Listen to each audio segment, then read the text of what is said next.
viewers, welcome on Ola Ola. Here we dissect topics that made the buzz in the political space with a little dash of sarcasm and comical analysis. Hi, I'm Apoyemi Olugbemi. Stay glued on this space. I'll be right back.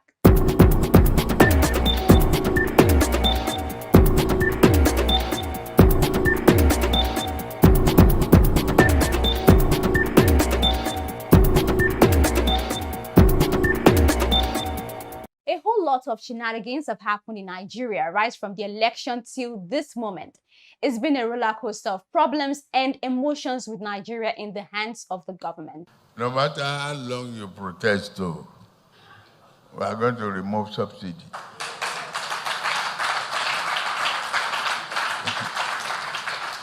That is the truth. That is the truth. Unless you don't, and I'm going to win this election. First 100 to 200 days in office, what should citizens expect to see if you're elected as president, sir? Day one, hit the ground running. Day two, continue running. Day three, don't rest. That no provision is there for fuel subsidy. The fuel subsidy is gone. We begin with Dino Melaye. The recent loser of Kogi's gubernatorial election has come out to lament that the judicial system is corrupt. Seems Dino Melaye knows the people he's in battle with because he's publicly revealed that, unlike his political colleague Atiku, he would not be challenging the Kogi result at the tribunal. And Yeleni, he sure knows he's a dead hand, challenging the present administration and a total waste of money. Atiku and Peter Obi are still there looking for a stolen mandate. Pikonu, the system has been rigged. Get it over with. Just kidding. I'm here to address us once again in the course of our state history, Kogi State. And today I'll be discussing what I have christened or titled, Why I Will Not Go to Tribunal. That is the heading.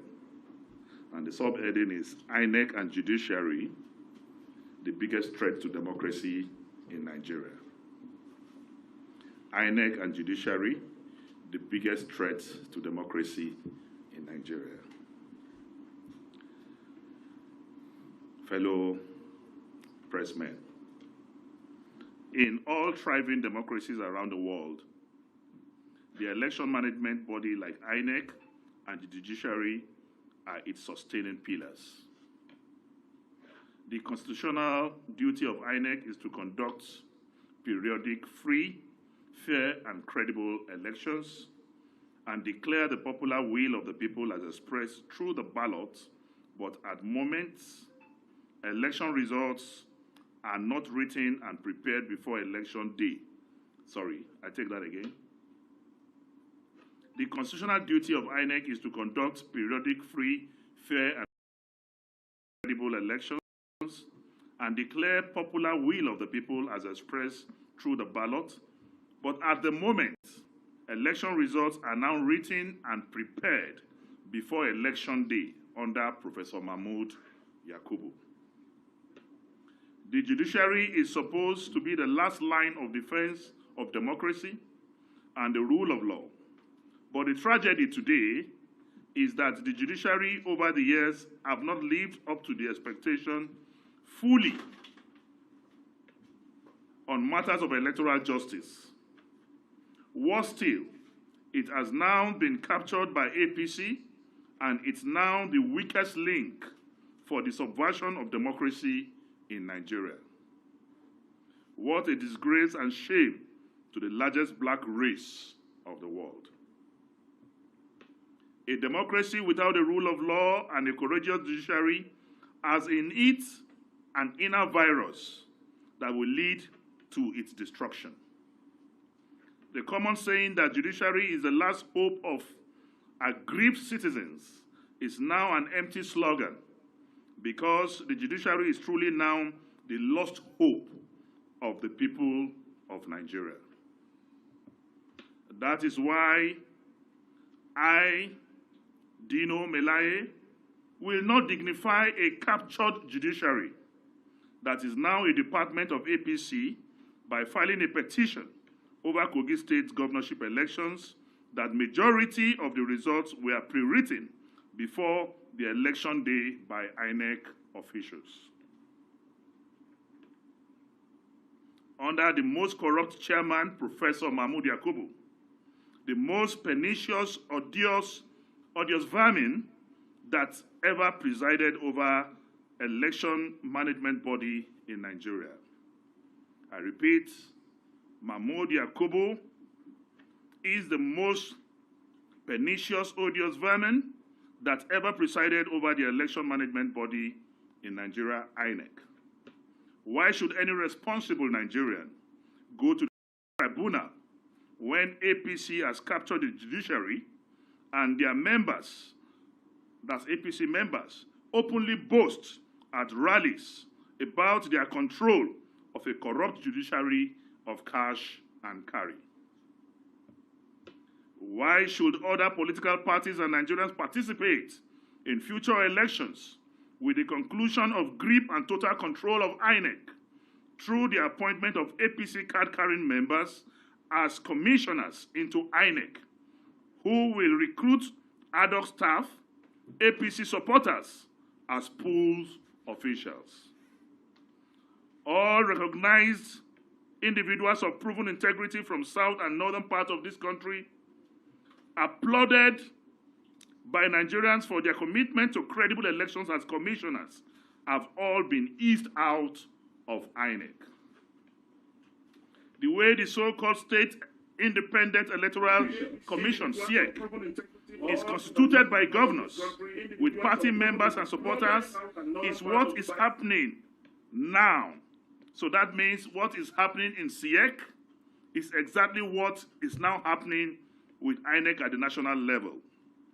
It's constituted by governors with party members and supporters is what is being replicated by this administration with INEC at the federal level.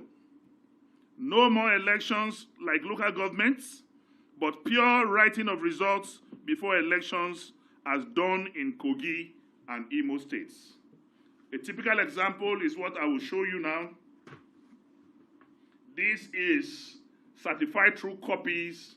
So when SDP was shouting all over the air that they need INEC and they need the tribunal to give them order for INEC to release documents to them, we got these documents last week. And they are certified true copies by INEC. This is the certified true copy of the Kogi State election on the 11th of November. This is certified true copies of the presidential election in February. What I want to do here is that we have certified true copies of all the documents, including the registered the voters register, all certified by INEC, and these documents are available with us. I want to say that voters registration ended in November last year, 2022. That means from November last year, there is no voter registration. This is certified true copy from INEC of the results of the presidential and National Assembly elections in February this year. As at that time, number of registered voters on these certified true copies showed that in Adabi local government, 114,046 registered voters. Showed that in Ajakuta local government, 84,614. Showed that in Okene local government, 140,452. That's the registered voters as at February, as imputed on this certified true copy of INEC results for the February election. But in the certified true copy for the November election, you will note that registration of voters stopped in November 2022. So what we were given in February 2023 on this certified through INEC document is what I read. But on the same INEC certified results of the 2023 November 11 governorship election, the number changed when voters' registration already ended last year. On the face of this document now, for the November 11th election, you remember I said it was 114,046 for Adavi, but in this document, it's now 114,663 inflated. In Ajakuta local government, for example, in February, voters' registration was 84,614, while in the November election is 96,504, an increase of over 8,000. In Okehi local government, the same thing. In Okene local government, it was 140,452 in February. But in November election, Okene was inflated to 151,242, an inflated number of 110,987. And this was done in 17 local governments. So the question is, if voters' registration ended November last year, and the February results showed the number of registered voters as at February this year, where did the additional figures inflated in November came from? After all, there's been no voters' registration since November last year. Voter registration is a ceremonial thing that parties take very seriously, politicians take very seriously. So whenever it is announced, we normally mobilize our people to go out and participate in registration. The last time such exercise took place was in November 2022. But because they have increased or allocated votes that were beyond the registered voters, so they had to up the registered voters up to justify. If not, the votes will be more than registered voters. That is the kind of corruption, fraud that INEC did. And these are certified true copies of documents from INEC, showing disparity between February and November. Meanwhile, there is no voters' registration. What future do we have of democracy when the judiciary is captured during the bidding of APC, as the world is seeing happening across Nigeria, wherein judiciary is now used to overturn the people's verdict for APC in Kano, Nasarawa, Plateau, Zamfara, and many more states in the days ahead. The capture of judiciary signals citizens' possible resort to self-help, and that is dangerous for our society. That is how democracy dies, when political elites repudiate or reject the norms and values on which democracy is practiced, and the judiciary is captured and unable to do electoral justice. The Presidential Election Tribunal judgment was written in partisan stationery. The CTC of Kano gubernatorial appeal significantly differed in the whole section from verbal judgment delivered by the Court of Appeal. The 3 paragraphs of the judgment declared to be clerical errors by the Court of Appeal, surprisingly and curiously, do not have spellings error. Does it mean that clerical error do not have meaning again? Because if you say something is a clerical error, and in the 3 paragraphs, no single spelling error, as the definition for clerical errors changed, we all know that it is easier to recite after thought judgments than to rewrite well-considered written judgments. And this is actually a big shame. You can see that Labour Party have no judgments. The Labour Party cried out yesterday that they were not given any judgment. They asked for judgment, and they said the judgment of the PDP will suffice. And it is laughable that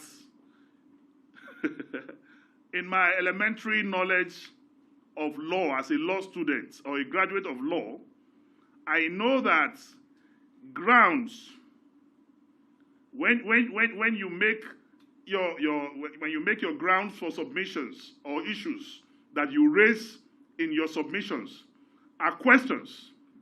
And we're taught in law that those questions for determination must be answered by the courts. But because the courts cannot, in their good consciences, or the judges or justices cannot, in their good consciences, answer those questions raised by Labour, that is why there's no judgment. What are the issues raised? One of those issues is, how did the picture of a lady appear on the server of INEC instead of posting result sheets? You posted picture. It's a question for determination. And that question has not been answered. And it is a norm, it is a practice, a convention, that questions for determinations, issues raised, must be answered. But because they don't want to answer it, and they know what the implication of answering it, there is no judgment for Labour Party. We all knew that Labour Party is a different party in that matter. PDP is a different party.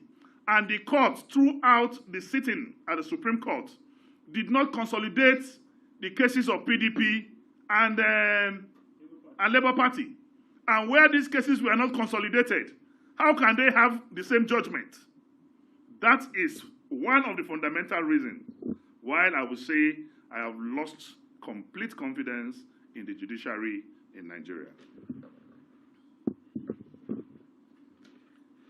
In sum, we can say that our country and democracy is at its most vulnerable point of decay as a result of institutional capture. Today, nowhere to turn to by citizens for sanity. Judiciary has become an extended section of a political party, doing its bidding and delivering predetermined judgments. The fingers of providence will continue to write its verdict on the walls of our judiciary as the biggest threat to the survival of democracy in Nigeria. We are at terrible situations that led St. Augustine to declare that a country is nothing but a band of rogues without the rule of law. The judiciary has lent itself to APC capture, and it has become the instrument of partisanship. INEC and judiciary in particular have betrayed Nigerians and dashed their hopes and aspirations of democratic ideals through judicial sabotage. We can all now see what the scholar Montesquieu meant when he warned that there is no greater tyranny than a tyranny that is perpetrated under the shield of the law in the name of justice. Conclusion. Fellow Nigerians and gentlemen of the press, in the light of the foregoing, I, Senator Dino Melaye, have decided in good conscience not to submit myself to the judiciary that has become an instrument of political tyranny. Just as Pa Awolowo declared after the 1993 rigged elections, when asked why he refused to go to the tribunal, our sage, Obafemi Awolowo, said that he will not because the judiciary is corrupt and will not do justice. I will not go to court because justice has been murdered by the judiciary in Nigeria.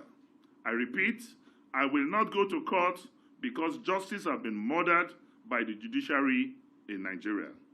Finally, may I use the opportunity to call on all opposition parties in Nigeria to forthwith boycott all future elections unless and until the current INEC constituted by APC members is dissolved and a new set of non-partisan chairman and commissioners are appointed into INEC. Further participation by opposition parties in future pre-written election results. Further participation by opposition parties in future pre-written election results under a morally and ethically challenged Professor Mahmoud Yakubu Electoral Commission amounts to giving legitimacy and credence to the continued rape of democracy in Nigeria. I hereby call on all political parties to boycott future elections in this country until Mahmoud Yakubu and the corrupt commissioners of INEC are completely dissolved and a new credible INEC constituted. That is when we can have democracy. If we fail to do that, participation by political parties will mean legitimizing, endorsing, and promoting the illegality that is ongoing. So I call on all political parties to boycott future elections and allow them to run a one-party state, because our non-participation will definitely will definitely deny them the legitimacy they need to carry on. So we call on the whole world, we call on international communities, we call on NGOs, CBOs, Nigerian Bar Associations, we called on the Nigerian Medical Association, on the Nigerian Labour Congress, to save Nigeria and save democracy. Because because INEC and the judiciary, they have murdered democracy in this country. They have become appendages of APC, and results are written even before elections. The National Assembly will have to stop keeping silent in this very satanic issue. The battle to salvage our country from these economic cankerworms and financial scavengers is a battle of no retreat, no surrender. We will continue to speak. We will continue to protect our democracy by asking for the right thing to be done. On budget matters, Tinubu borrowing money from the north, east, west, and south. Thought they've been saving money from subsidy, Abacha loot, and also revenue since 6 months ago. What are they doing with the money? Saving for the afterlife? President Tinubu has presented yet another borrowing project to the Senate, 27.5 trillion naira. Ha! Chineke. In President Tinubu's defense, the 2024 budget, which he tagged the renewed hope budget, is part of the foundation that will bring about a greener future for the country. He also stated that the 2024 budget of renewed hope will place a high priority on human capital development, poverty alleviation, macroeconomic stability, local employment creation, human defense, and internal security and social security. Our fingers are crossed and our hopes are high to see the goodness of this administration. Seems President Tinubu also has a Senate at the tip of his fingers. The most interesting thing played out during the budget's presentation. After singing the national anthem, the senators, they began singing Tinubu's anthem. Check it out.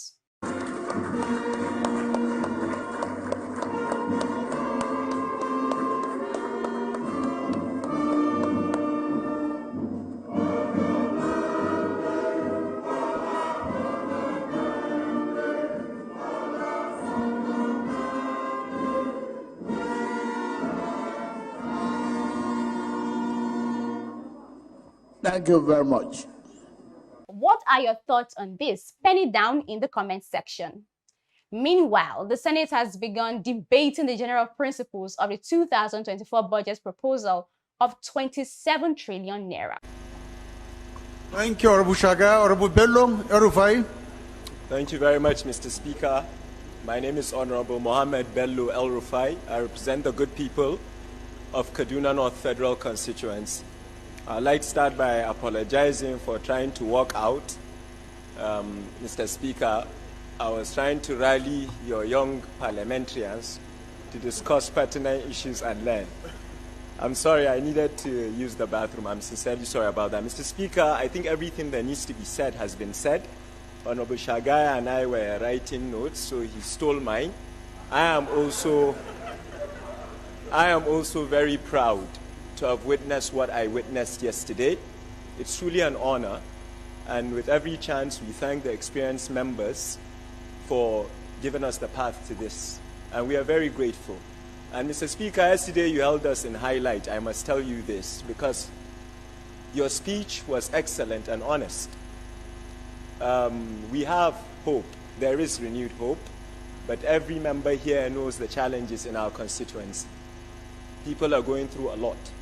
So we really appreciate it as a collective that when it was your turn to give the vote of thanks, you reminded government stakeholders and all of us that are here that the challenge is high, but it is not insurmountable.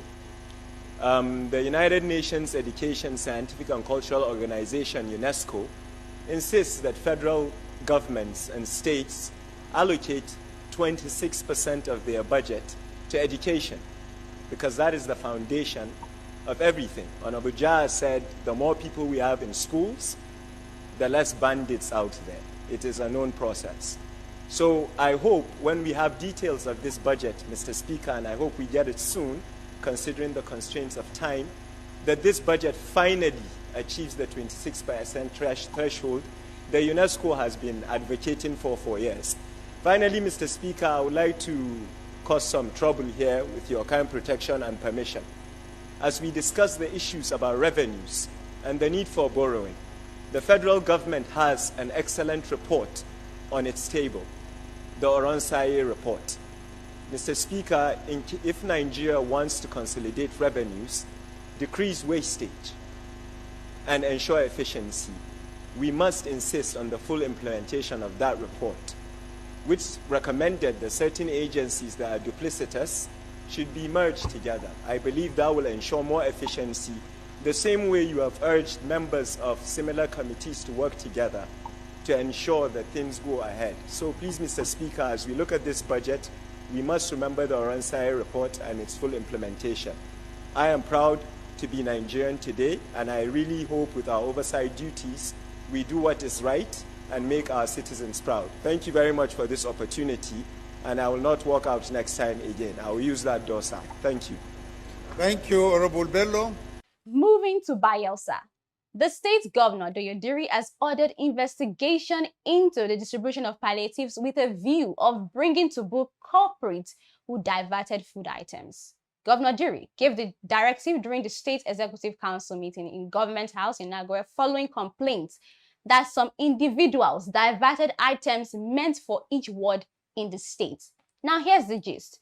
The state government had procured more food items in addition to the 5 trucks of the rice allotted to each state by the federal government as part of the measures to cushion the effects of the removal of petrol subsidy on the people of the state.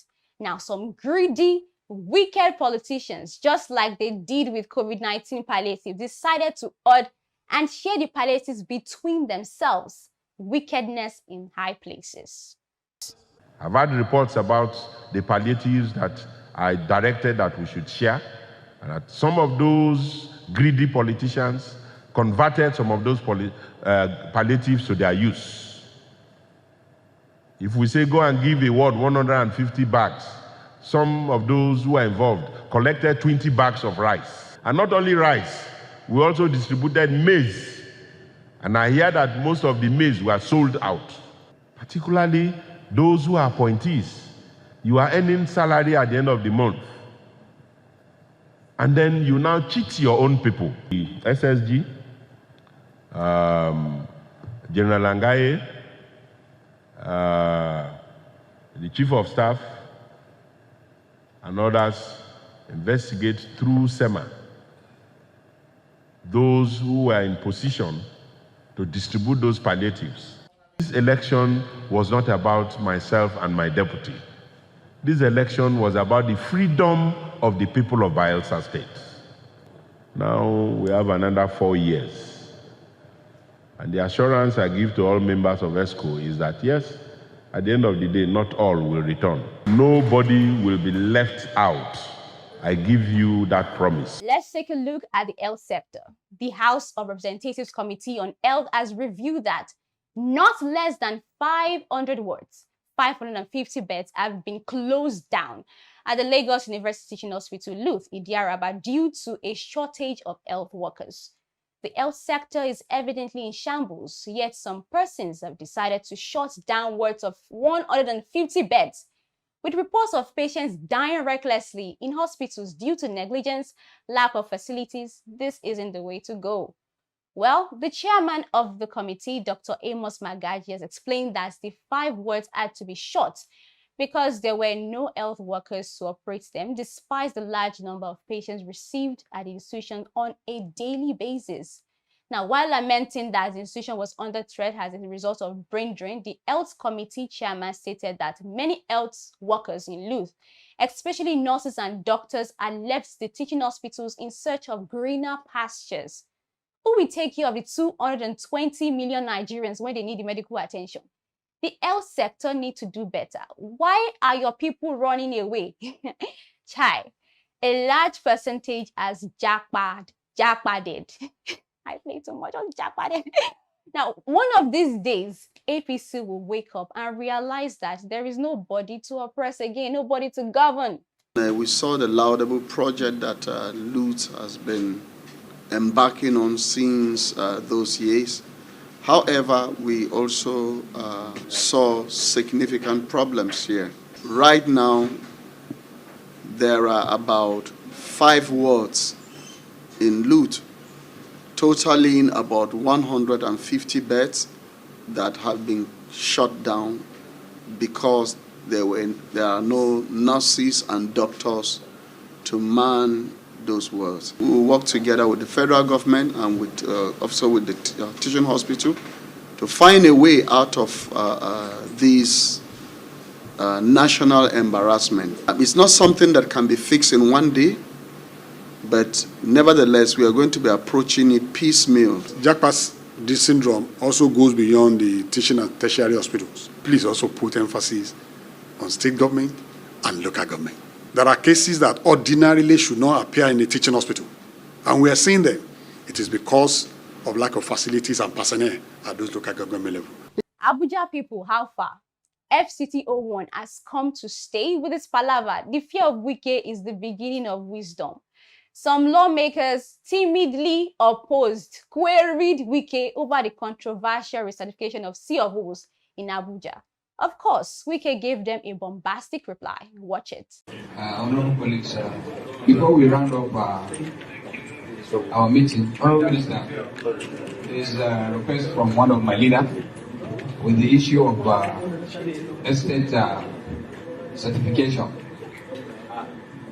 Estate certification in Abuja that we knew previously, certificates are given according to areas. Payments on the certificate on estate should be done according to areas. For instance, somebody that occupies a 3-bedroom in Boricua and a 3-bedroom in Maitama, if you put a flat rate for you to pay, I think there won't be any justice there. So I'm coming, Honorable Minister.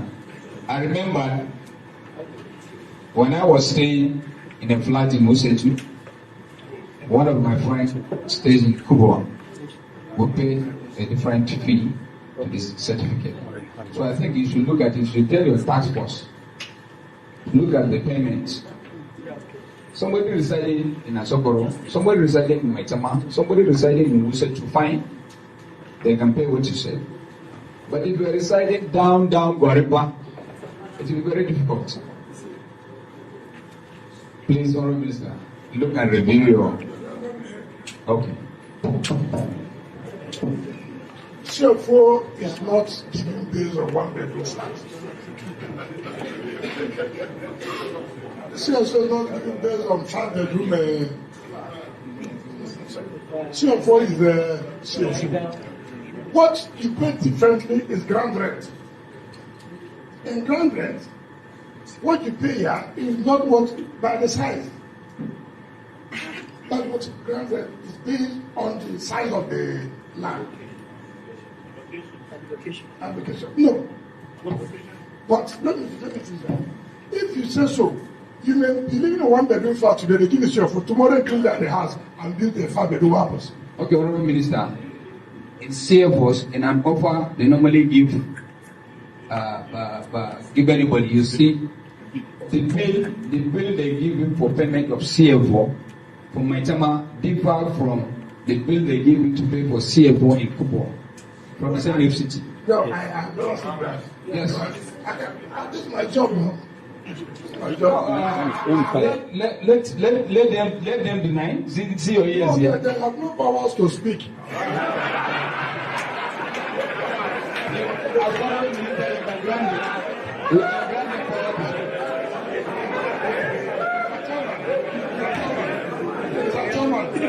I am the boss. Yes. So what I've told you is what FCT does. You don't answer what I'm saying. The problem with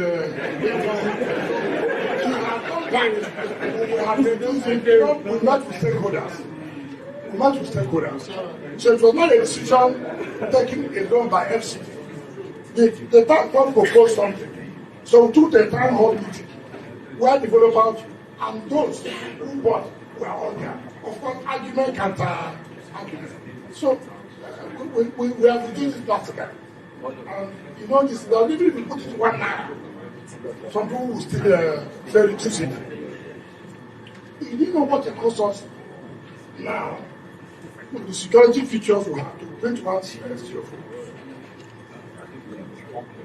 what will cost us to put in security features in one person's cell phone? What will cost us to operate?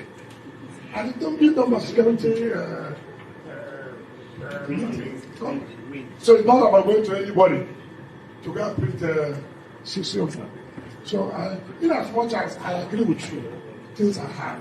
But cell phone can be used to also collect money from the bank. Somebody wants cell phone of 3 million, goes to borrow money from the bank of 100 million. Look at the other side. Don't look at the other one.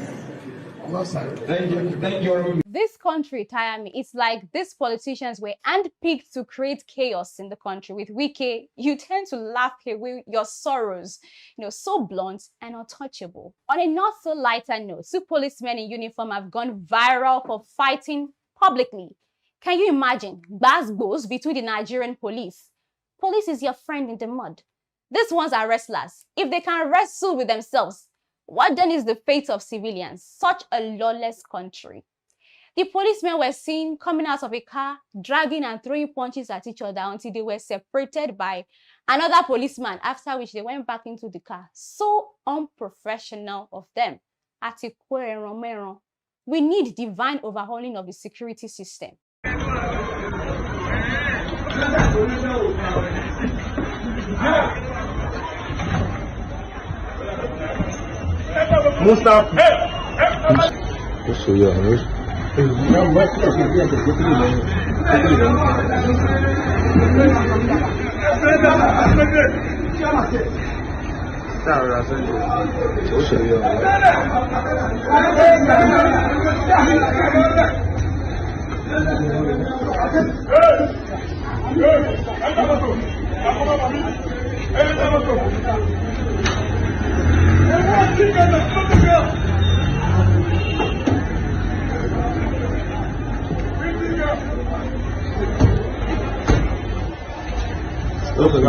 What could have happened there? Guess we would never know. Seems like a good job for Sherlock Fashola to find out.